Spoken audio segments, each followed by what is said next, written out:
And in our top business story, work on Route 2020, the 14.5-kilometer extension of the Dubai Metro, will begin in April, according to officials from the Roads and Transport Authority.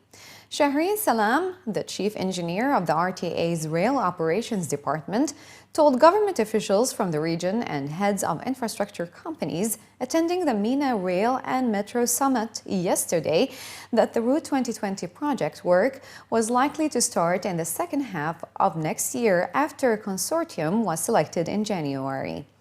In May, RTA Executive Director Matar Al-Tayer outlined the timeline for Route 2020, which will connect the Nakheel Harbour and Tower stations on the Red Line with the Expo 2020 site. The authority released tender documents in July, with submissions to close in December, with an announcement the following month on the winning consortium. Wider platforms, easily accessible escalators and lifts to quickly disperse crowds, and 3 tracks instead of 2 for the Expo stations are some of the changes planned along the route, and more trains will be purchased for the extended line, which will have 7 stations, 5 elevated and 2 underground.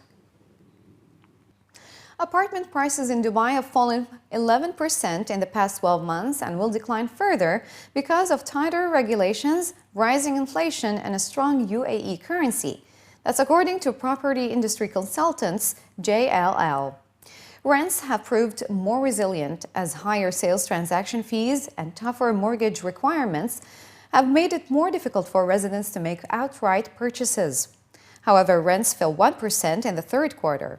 JLL estimates that Dubai now has 452,000 homes, up by 1,700 in the third quarter. They also noted that some projects that were scheduled for handover to buyers in the second half of 2015 have been held back until 2016-2017, attributing the delays to the softening market and a desire among developers to phase projects in line with demand. While inflows of cash from troubled areas of the Middle East have helped Dubai property sector recover from a crash in the previous decade, JLL and other real estate analysts quoted in local reports have stated that momentum has sagged since the end of 2013 and prices are again in retreat. Apartment sales prices in the third quarter of this year fell 3% versus the preceding 3 months and 11% year-on-year, while rents dropped 1% on both a quarter-on-quarter and annual basis. House prices also fell in the third quarter, with sales down 3% on the second quarter and 7% year-on-year, while rents were down 2% over both time frames. Dubai Airport's chief executive Paul Griffiths warned on Monday that a lack of capacity in the skies over the Middle East could slow down growth at Dubai International Airport. The airport's chief was quoted in local reports as saying that unless we find a way to somehow unlock the capacity that's linked with the air traffic system, growth could be something which starts to slow down.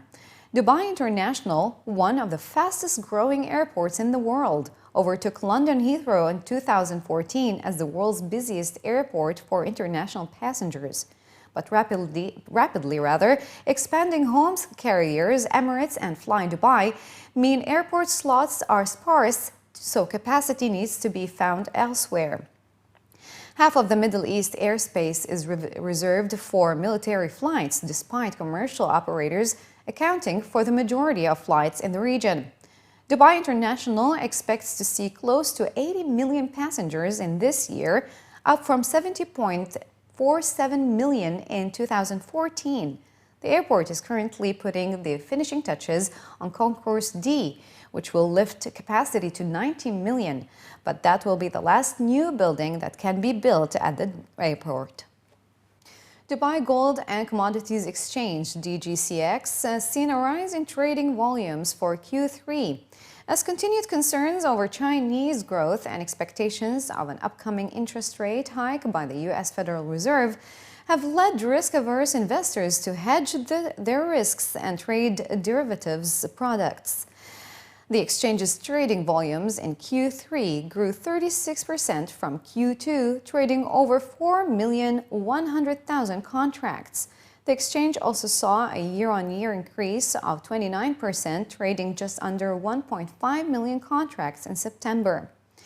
DGCX's gold segment registered a substantial growth of 71% from Q2 and 20% from previous Q3 2014, trading 132,862 contracts in Q3. The exchange's Indian rupee portfolio grew 37% from last quarter, reaching just under 4 million contracts in Q3.